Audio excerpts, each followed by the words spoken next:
누가복음 4장 43절 한 절만 보겠습니다.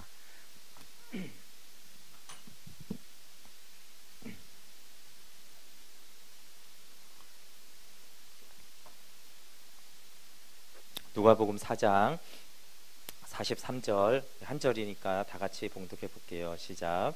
예수께서 이르시되 내가 다른 동네들에서도 하나님의 나라 복음을 전하여야 하리니 나는 이 일을 위해 보내심을 받았노라 하시고 아멘.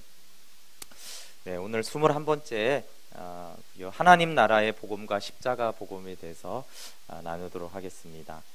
성경을 보는 관점은 성경은 예수 그리스도를 증거해서 영생을 얻게 하는 말씀이라고 했습니다. 그리고 신약에서는 이제 생명, 연합, 또 오늘은 이제 같은 말로 하나님 나라 이렇게 표현을 하고요. 구약에서는 언약 관계로 말씀을 하시고 새 언약을 예레미야에게 맺으면서 이제 다 하나님께 나와 직접 교제하는 새 언약을 맺으셨습니다. 그래서 성경 전체의 주제는 복음을 통해 생명을 얻는 것입니다. 그래서 아들을 믿다라고 할 때 그 요한복음에서 믿다라고 할 때마다 쓰이는 것은 believe in이라는 전치사를 원래 쓰지 않아도 되는데 일부러 써서 그리스도 안으로 들어가는 것을 믿음이다, 연합을 믿음이다라고 설명을 했습니다. 네, 오늘은 예수님이 강조한 메시지가 하나님 나라 이제 복음이라는 것을 좀 나누려고 하는데요. 예수 그리스도를 통해서 구원이 가져온 결과가 하나님의 나라입니다. 그래서 예수님이 선포한 하나님의 나라는 현재적으로 예수님에 의해서 실현이 되었고 또 미래적으로 완성되는 나라입니다. 그래서 사복음서에서 예수님이 선포하는 메시지가 하나님 나라가 가까웠다라고, 하나님 나라가 왔으니까 회개하고 복음을 믿으라라는 말씀을 처음으로 선포하시거든요. 우리 마태복음 4장 17절 한번 찾아볼게요. 마태, 마가, 누가 이렇게 조금씩 보겠습니다. 마태복음 4장 17절입니다. 예수님이 처음 복음을 선포하는 예수님의 첫 메시지고 선포입니다. 4장 17절 읽어볼게요. 시작. 이때부터 예수께서 비로소 전파하여 이르시되 회개하라 천국이 가까이 왔느니라 하시더라. 네, 예수님이 처음 하신 메시지가 회개하라 천국이 가까웠느니라 이렇게 말씀하고 있어요. 여기 이제 천국이라는 용어는 이제 마가복음에서나 누가복음에서는 하나님 나라로 이렇게 사용이 되는데요. 이것은 이제 저자들 때문에 이런 단어가 조금씩 다른데 마태복음의 저자는 유대인들이에요. 유대인 기독교인들이에요. 그래서 유대인들은 이렇게 하나님이라는 단어를 잘 쓰지 않습니다. 그래서 천국이라는 하늘 나라 이렇게 표현을 해요. 근데 이제 다른 복음서에는 똑같은 메시지를 하나님의 나라라고 말합니다. 마가복음 1장 14절 15절 한번 찾아볼게요. 마가복음 1장 14절 15절. 네, 마가복음에서 예수님이 처음으로 말씀을 전하는 거죠. 마가복음 1장 14절 15절입니다. 같이 읽어볼게요. 시작. 요한이 잡힌 후 예수께서 갈릴리에 오셔서 하나님의 복음을 전파하여 이르시되 때가 찼고 하나님의 나라가 가까이 왔으니 회개하고 복음을 믿으라. 네, 하나님의 나라가 가까이 왔으니까 그러니까 이제 회개를 하고 복음을 믿어야 되는 거예요. 그러니까 복음을 왜 믿어야 되느냐 하면 지금 하나님의 나라가 가까이 왔다는 거예요. 그러니까 복음을 믿어서 하나님 나라로 들어가야 되기 때문에 하나님의 나라가 가까이 온 것. 그러니까 하나님 나라에 들어가는 것이 목적이고 그러려면 회개하고 복음을 믿어야 된다라고 하신 것이 예수님의 말씀이셨어요. 네, 오늘 본문 누가복음 4장 33절도 예수님이 자신의 목적을 하나님 나라 복음을 전하는 것이라고 했죠. 그래서 내가 다른 동네들에서도 하나님의 나라 복음을 전하여야 하리니 나는 이 일을 위해 보내심을 받았노라. 네, 여기서도 또 다른 동네에서도 하나님의 나라 복음을 전해야 된다. 그래서 하나님의 나라 복음, 저희 한국교회가 예전에 이 하나님 나라 또 하나님 나라 복음 이런 용어를 별로 쓰지를 않았어요. 근데 이 하나님 나라라는 것이 굉장히 중요하죠. 예수님이 처음 전하고 또 내가 온 것은 하나님 나라 복음을 전하기 위해서 내가 이 땅에 왔다, 보내심을 받았다라고 하니까 굉장히 중요하고요. 이 하나님 나라 복음을 전하는 통로로 이제 그 4장 앞부분에 보면은 말씀과 사역이 이제 이루어집니다. 그래서 하나님 나라 복음은 우리가 일반적으로 생각하는 죄 사함 받고 죽은 후에 천국을 가야 한다는 것과 좀 내용이 다릅니다. 하나님 나라가 가까이 왔다. 그래서 회개하고 복음을 믿으면 하나님 나라를 만나고 들어가게 된다라는 거죠. 그래서 복음을 믿으면 바로 하나님 나라에 들어갑니다. 그래서 죽은 다음이 아니라 복음을 믿으면 하나님 나라에 들어가고, 그래서 하나님 나라를 보고 경험하게 되죠. 예수님이 요한복음 3장 3절에 니고데모에게 이렇게 말했어요. 내가 거듭나지 아니하면 하나님의 나라를 볼 수 없느니라. 여기서 하나님의 나라를 본다. 이랬으니까 거듭나지 않았으면 볼 수 없고, 그럼 반대로 거듭난 사람은 하나님의 나라를 본다라는 거잖아요. 성경에서 본다, 안다라는 개념은 경험한다와 같은 뜻입니다. 그래서 여기서 예수님의 강조점이 이제 하나님의 나라인 것. 사복음서에서 계속 하나님의 나라를 전하고 있고, 하나님의 나라를 누리고 보고 경험해야 된다. 그것이 이제 목적인데, 그러려면 회개하고 복음을 믿어라, 이렇게 이제 말씀하는 것입니다. 그래서 이 예수님이 선포한 하나님의 나라는 현재적으로 예수님을 믿고 믿음이 이 땅에서 실현되고 누리는 나라고, 동시적으로 미래에 완성되는 나라입니다. 그래서 이 하나님 나라가 임하였다, 현재적으로 임하였다라는 것을 보여주고 증명해주는 것들이 예수님의 질병 치유, 또 축사, 기적을 통해서 나타내 주셨어요.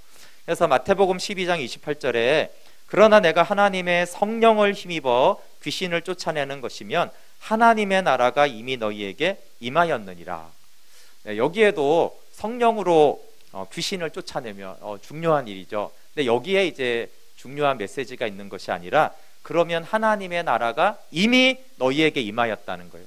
이미 하나님 나라가 임하였다는 거예요. 하나님 나라가 임하인 것을 어떻게 아냐는 거예요, 우리가. 예수님은 이제 하나님 나라가 임하였다고 그러는데 어떻게 아냐라고 하니까, 예수님이 내가 성령을 힘입어 귀신을 쫓아내지 않았냐, 그러니까 이제 하나님 나라가 임한 것이다, 임한 예로 귀신이 떠나간 것입니다. 오병이어 기적이 이 생명의 떡을 증거하듯이 이 축사는 하나님의 나라의 임함을 증거합니다. 우리 마태복음 10장 5절부터 8절도 한번 읽어볼게요. 마태복음 10장 5절, 여기는 제자들을 둘씩 이렇게 보내서 전도하게 하는 거예요. 근데 우리가 보통 이렇게 전도하게 했다고 하는데, 정확한 표현은 하나님 나라를 선포하라고 보내는 말씀입니다. 마태복음 10장 5절부터 8절 한번 읽어볼게요. 시작. 예수께서 이 12를 내보내시며 명하여 이르시되 이방인의 길로도 가지 말고 사마리아인의 고을에도 들어가지 말고 오히려 이스라엘 집에 잃어버린 양에게로 가라. 가면서 전파하여 말하되 천국이 가까이 왔다 하고 병든 자를 고치며 죽은 자를 살리며 나병 환자를 깨끗하게 하며 귀신을 쫓아내되 너희가 거저받았으니 거저주라. 여기 마태복음이니까 천국이라고 말한다 그래서 천국이 가까이 왔다. 그러니까 하나님 나라가 가까이, 예수님이 이제 그렇게 복음 전했잖아요. 하나님 나라가 가까이 왔으니라고 했는데, 이제 제자들을 보내면서도 천국이 가까이 왔다, 이렇게 이제 말하라는 거예요. 그리고 나서 그러면 천국이 가까이 왔다라는 것을 어떻게 증명하면서 하나님 나라 복음을 전하냐 하면은 병든 자를 고치고 귀신을 쫓아내라는 것이죠.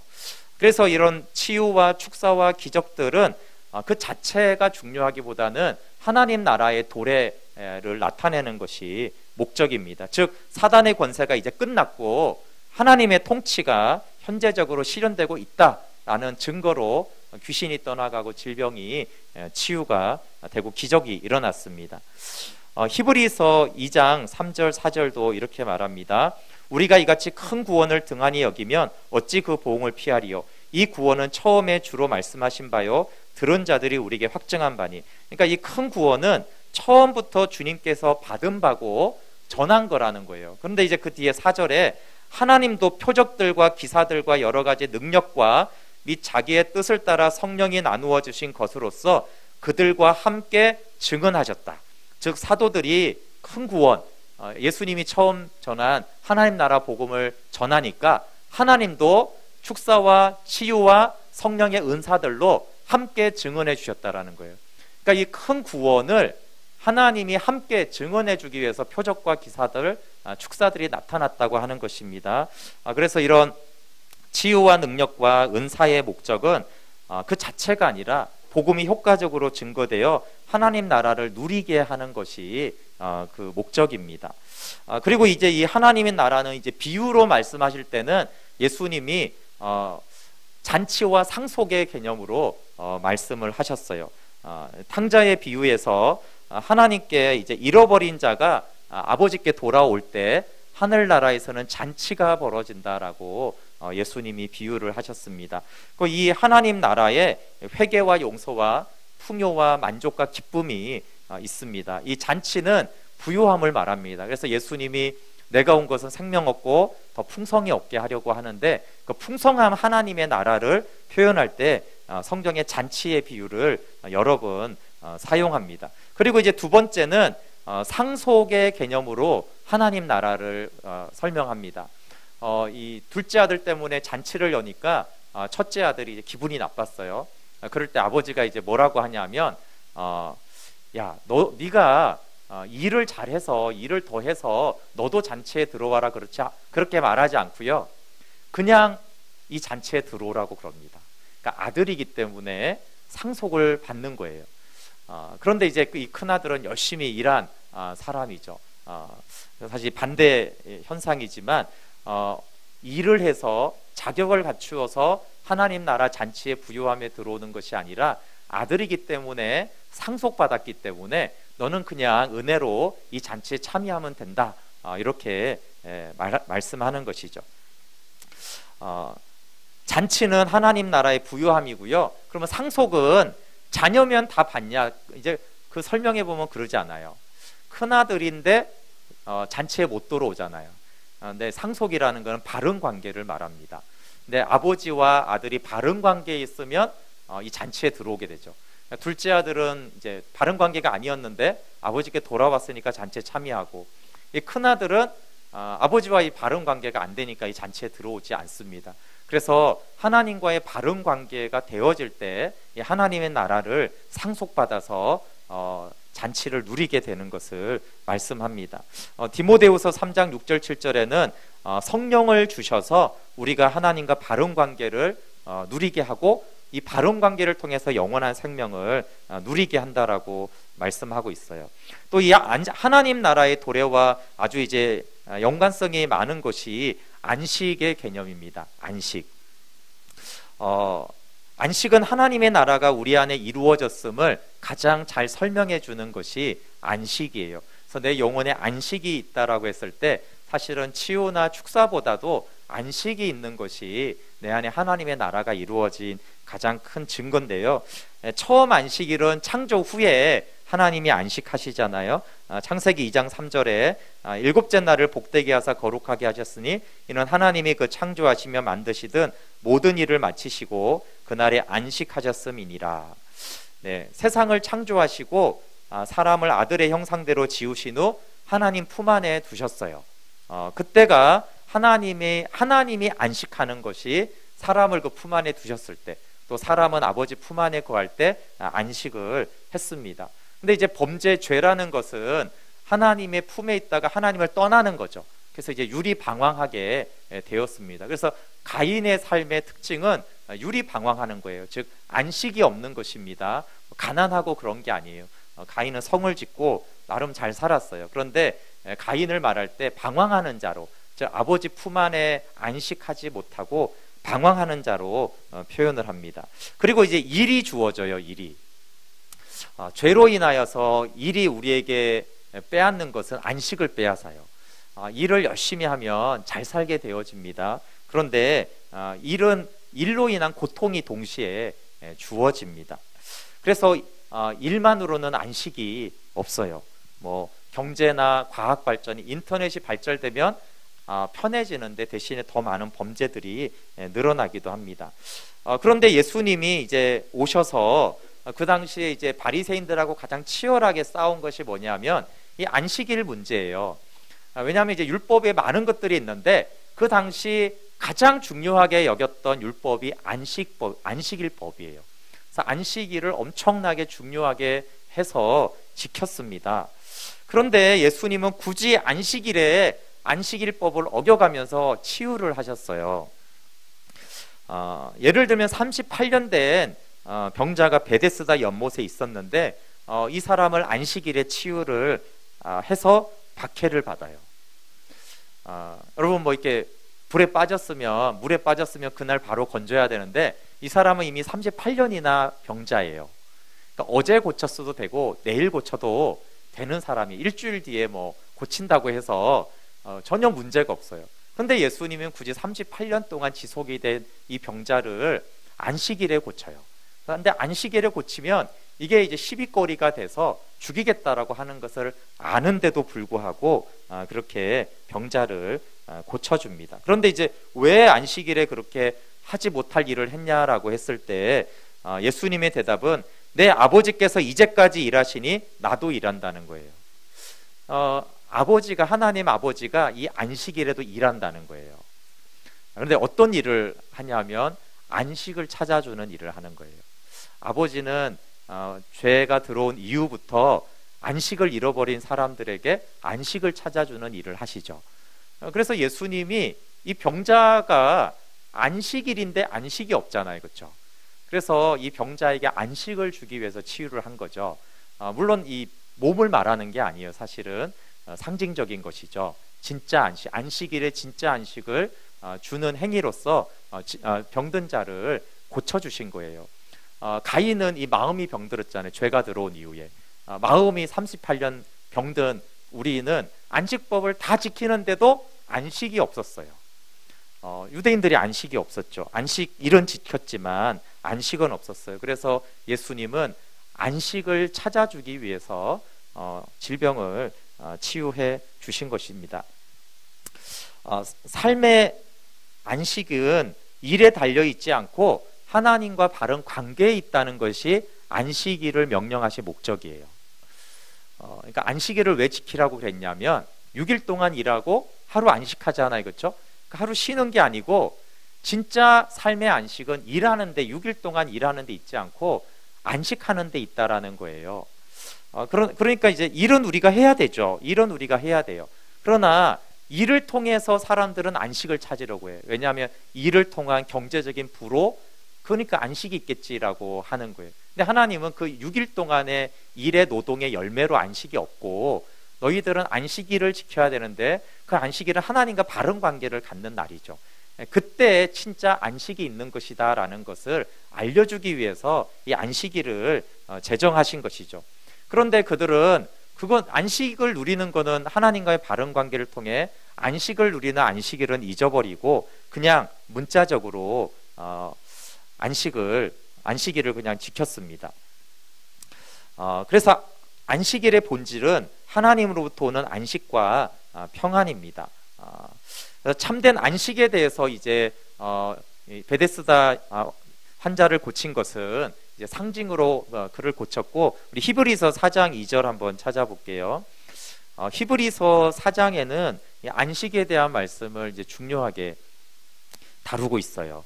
그러니까 하나님이 주시고 싶은 안식이 어떻게 이루어졌는지 말씀하는 것이 히브리서 4장 2절부터 쭉 나옵니다.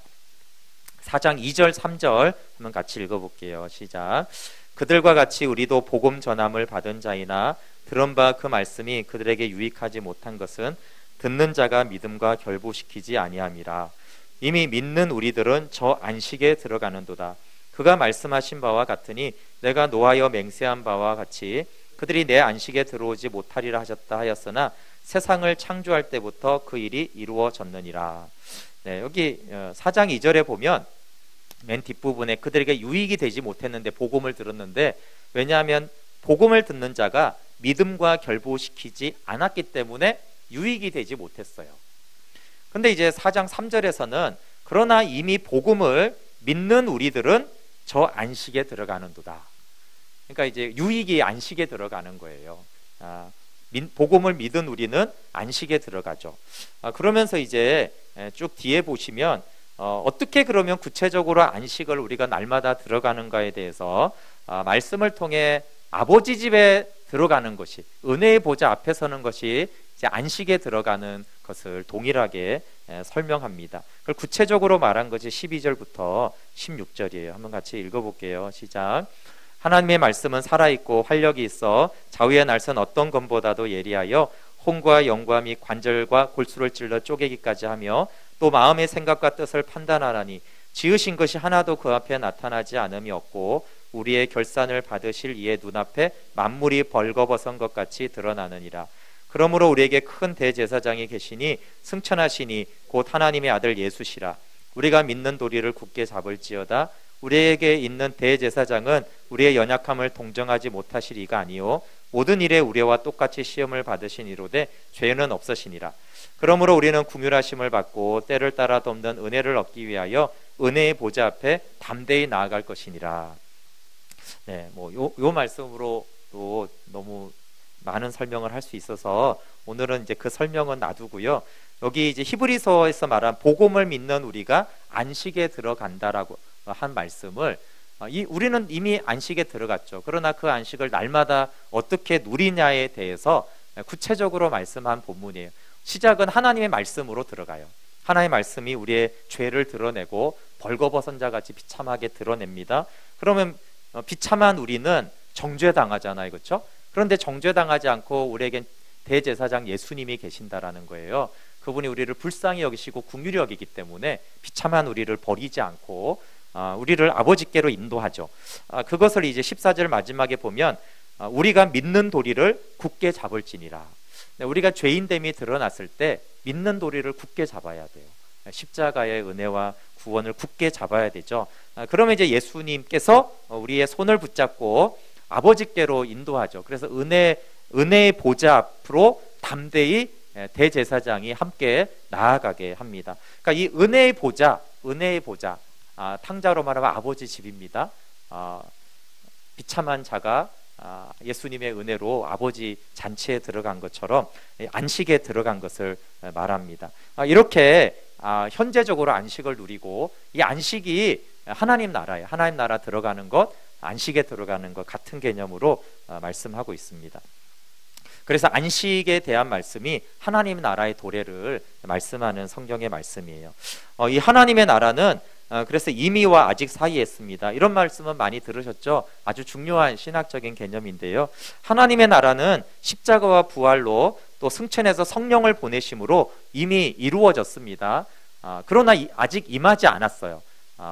그것은 재림해서 예수님이 심판하실 때 하나님의 나라는 완성이 됩니다. 그래서 이미와 아직의 긴장 사이에서 우리가 살아가고 있어요. 이미 도래한 하나님의 나라를 누리고 또 아직 완성되지 않은 하나님의 나라를 믿음으로 소망하면서 살아가는 것이 그리스도인의 삶인 것입니다.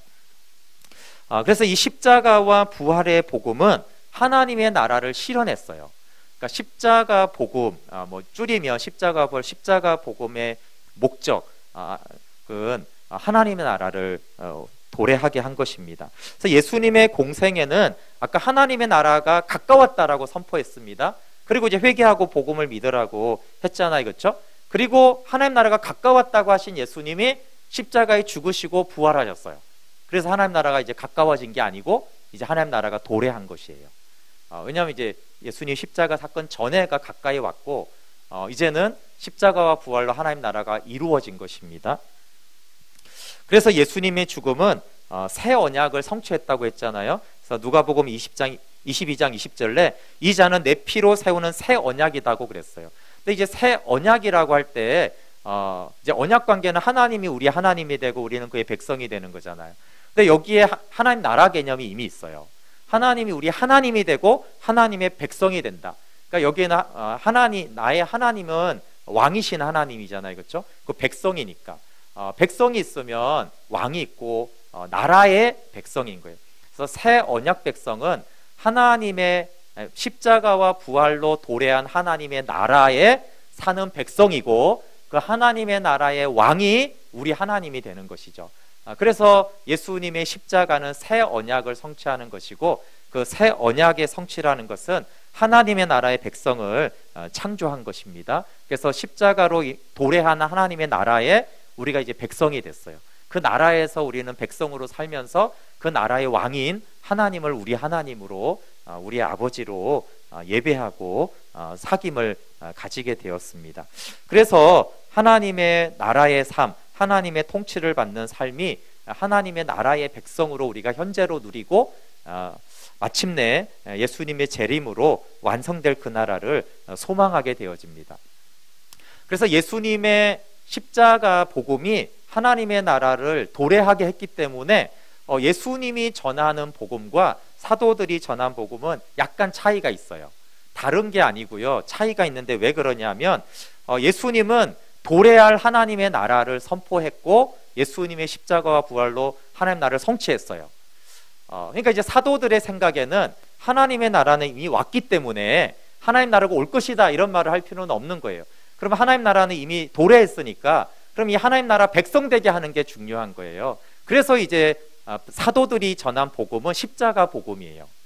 그래서 예수님은 하나님 나라 복음을 전한다고 했고 사도들은 십자가 복음을 전한다라고 한 이유는 그런 이유 때문입니다. 십자가 복음을 받아들인 자는 십자가로 인하여 도래한 하나님의 나라의 백성이 되기 때문에 그렇습니다. 그래서 이제 사도들은 하나님의 나라를 선포했던 그리스도를 하나님의 나라로 들어가게 하는 그리스도로 소개하는 것이죠. 그래서 십자가 복음은 예수님이 전한 하나님 나라의 복음을 성취하는 것입니다. 이렇게 십자가 복음과 하나님 나라는 관계성이 깊어요. 그런데 십자가 복음 자체가 목적이 아니라 십자가 복음을 전하여서 그 복음을 믿는 자들이 하나님의 나라로 들어가는 것, 안식에 들어가게 하는 것이 십자가 복음의 목적이에요. 그래서 십자가 복음과 하나님의 나라의 관계는 그렇습니다. 그래서 십자가의 죽으심과 장사됨과 부활의 복음을 믿음으로써 그 사건에 연합한 자가 영생을 얻는다고 했는데 영생을 누리는 것이 하나님의 나라 백성으로 사는 것과 같은 개념이에요. 그래서 로마서 6장 4절에 우리가 그리스도와 함께 죽고 함께 장사되어 그 가운데 살리심을 받아서 새 생명 가운데 행하게 한다라고 하는 것이 같은 말씀입니다. 베드로전서 3장 18절에도 그리스도께서 단번에 죄를 위하여 죽어사 의인으로서 불의한 자를 대신하셨으니 이는 우리를 하나님 앞으로 인도하려 하심이라. 예수님이 왜 단번에 죄를 위하여 죽었냐 하면 이는 왜냐하면 우리를 하나님 앞으로 인도하려고 죽으신 거예요. 하나님 앞으로 인도하는 것이 안식이라고 그랬어요. 아까 히브리서 4장에 우리가 은혜의 보좌 앞으로 담대히 나아가는 것이니라 그게 이제 안식이잖아. 하나님 나라를 도래를 이제 누리는 것인데 마찬가지로 예수님이 죄를 위하여 죽으신 것은 우리를 하나님 앞으로 인도하는 것, 그 하나님 앞에서 살게 하는 것입니다. 그래서 지난주에 말씀드렸던 복음을 통해 생명을 얻는 것과 같은 복음을 통해 생명을 얻는 것, 십자가 복음을 통해서 하나님 나라로 들어가는 것은 같은 말씀입니다. 그럼 이제 하나님의 나라에서 사는 사람들은 이제 어떤 삶을 살고 어떻게 신앙이 자라가는가에 대해서 나온 말씀이 이제 로마서 4장과 5장이 있어요. 우리 로마서 4장 한번 찾아볼게요. 25절부터 로마서 5장 4절까지 한번 보겠습니다. 네, 로마서 4장 25절 찾으신 분 읽어볼게요. 시작. 예수는 우리가 범죄한 것 때문에 내줌이 되고 또한 우리를 의롭다 하시기 위하여 살아나셨느니라. 네, 예수님의 십자가 복음을 말씀하는 것이죠. 그럼 이제 5장 1절에는 그러므로 이렇게 하면서 그러면 이제 이 복음을 믿는 자들이 이제 어떻게 살아가는가에 대한 신앙생활을 말합니다. 1, 2절 한번 읽어볼게요. 시작. 그러므로 우리가 믿음으로 의롭다 하심을 받았으니 우리 주 예수 그리스도로 말미암아 하나님과 화평을 누리자. 또한 그로 말미암아 우리가 믿음으로 서 있는 이 은혜에 들어감을 얻었으며 하나님의 영광을 바라고 즐거워하느니라. 네, 십자가 복음을 믿는 자에게 그러므로 나온 것이 하나님과 화평을 누리는 거예요. 아까 아버지와의 잔치 다 같은 개념이죠. 하나님과 화평을 누리는 것이 이제 하나님의 나라를 살아가는 것이죠. 더 구체적으로 근데 또한 이렇으니까 하나님과 화평을 누리는 삶은 무엇인가에 대해서 은혜에 들어감을 얻었으며 하나님의 영광을 바라고 즐거워해요. 특징을 하나님의 영광을 바라고 즐거워하는 것입니다. 하나님의 영광을 바라고 현재 즐거워하는 것이 이미 실현된 하나님의 나라의 삶을 사는 것이죠. 그리고 그 하나님 나라의 즐거움은 지상의 삶에서 겪는 환난 중에도 즐거워하는 기쁨이라고 말씀합니다. 우리 3절 한번 읽어볼게요. 시작. 다만 이뿐 아니라 우리가 환난 중에도 즐거워하나니 이는 환난은 인내를, 인내는 연단을, 연단은 소망을 이루는 줄 알미로다. 네, 환난 중에도 즐거워할 수 있는 기쁨으로 임합니다. 그러면서 이제 이 환난이 인내를 낳고, 인내는 연단을 낳고, 이 연단은 장차 오실 그리스도에 대한 소망을 낳는다고 합니다. 그래서 이렇게 쭉 하나님의 영광을 바라는데, 인생에 또 환난이 있는데 그 환난 중에도 하나님의 영광을 바라고 즐거워하는 사람이 열매가 이제 연단입니다. 연단. 연단이라는 도키메는 도키모스라는 헬라어의 파성어인데요. 당시에 이제 주화는 달란트였는데 오늘날에는 이렇게 종이로 뭐 10,000원이다 이렇게 하는데 그 당시는 이제 한 달란트면요, 은이 실제로 그 주화에 그만큼 들어가 있어야 돼요. 은의 함량이 그만큼 들어가야지 그게 이제 한 달란트인 것입니다. 그런데 이제 대부분의 환전상들이 이제 함량 미달의 주화를 유통시켰어요. 당연히 이제 속이겠죠. 정말 극소수의 환전상만이 정말 100% 은의 1달란트 가치가 들어있는 주화를 이렇게 통용을 시켰습니다. 그 단어가 연단이라는 단어예요. 도키모스라는 단어입니다. 그래서 이 도키모스는 정직하고 존경받는 환전상을 가르치는데요. 예수님이 재림하실 때 함량 미달이 되지 않고 함량이 100% 그대로인 신앙인의 인격이 그 연단이라는 단어입니다. 그래서 연단을 이제 연단된 인격 이렇게 봐도 돼요. 근데 100% 예수님 재림하실 때 100% 함량이 떨어지지 않는 믿음을 가지고 있는 인격을 가진 그리스도인을 말합니다. 그것이 먼저 전제는 복음을 믿어 하나님과 화평을 누리는 자고, 그 화평을 누리는 자가 또 인생을 살아가면 환난이 있는데 그 환난이 인내를 낳고, 인내가 그런 100% 주님 재림하실 때 주님을 맞이할 수 있는 그런 순전한 믿음을 가지게 한다라고 말씀하고 있습니다. 그것이 이제 또 환난의 유익이죠. 환난은 현재적인 유익은 많지 않죠. 물론 환난 중에도 즐거워한다고 했으니까 뭐 그걸 유익이라고 할 수 있지만, 그래도 환난의 궁극적인 유익은 연단입니다. 재림에 대한 준비를 시키는 것이 우리 인생의 환난의 중요한 이유 중에 하나입니다. 베드로 전서에서는 이 동일한 단어를 믿음의 연단으로 말해요. 베드로전서 1장 7절에 너희의 믿음의 확실함, 믿음의 도키모스 똑같은 단어거든요. 믿음의 확실함은 불로 연단하여도 없어질 금보다 더 귀하여 예수 그리스도께서 나타나실 때에 칭찬과 영광과 존귀를 얻게 할 것이니라. 여기도 이제 재림에 대한 말씀을 하고 있어요. 환난 중에 인내하고 그 인내를 통해 우리 안에 새겨진 믿음은, 그 믿음의 연단은 금보다도 귀해서 예수 그리스도께서 나타나실 때 칭찬과 영광과 존귀를 얻게 하는 믿음이다 라고 말씀하고 있습니다.